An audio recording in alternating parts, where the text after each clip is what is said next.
একজন সফল ব্যক্তি তার আত্মজীবনীতে লিখেছেন, একজন অসহায় মানুষ হিসেবে আমি এই দুনিয়াতে চোখ মেলেছিলাম।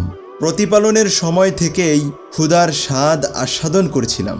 এক টুকরো রুটির জন্য মায়ের সাথে জিদ করার কষ্ট কেমন তা আমি ভালো করেই জানি। অথচ মায়ের কাছে সেই একটি টুকরোও থাকতো না। আমি সেই সময় নিজের ঘরকে বিদায় জানিয়েছিলাম যখন আমার বয়স ছিল 10 বছর।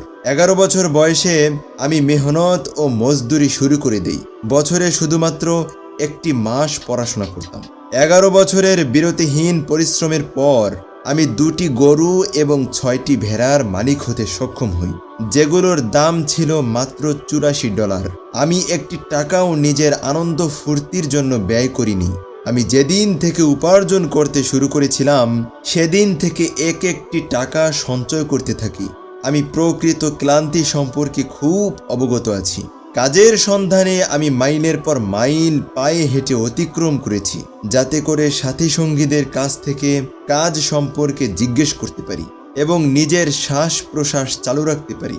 21তম বছরের প্রথম মাসে জঙ্গলে জঙ্গলে ঘুরে বেরিয়েছি এবং গরুর গাড়িতে করে জ্বালানি কাঠ সংগ্রহ করে এনেছি। ভোর হওয়ার পর থেকে রাতের আধার বিস্তৃত হওয়া পর্যন্ত আমি বিরতিহীন পরিশ্রম করতাম। বিনিময়ে মাসে আমি মাত্র $6 পেতাম, কিন্তু প্রতিটি ডলার জীবনের আধার রাতের পূর্ণিমার চাঁদের মতো ঝকমকে মনে হতো। এইভাবে আমি সফলতার পথে এগিয়ে চললাম। যদি অতীতে তুমি কোনো ভুল করে থাকো তাহলে সেখান থেকে শিক্ষা গ্রহণ করো এবং শিক্ষা নেওয়ার পর বিষয়টি মাথা থেকে ঝেড়ে ফেলে দাও।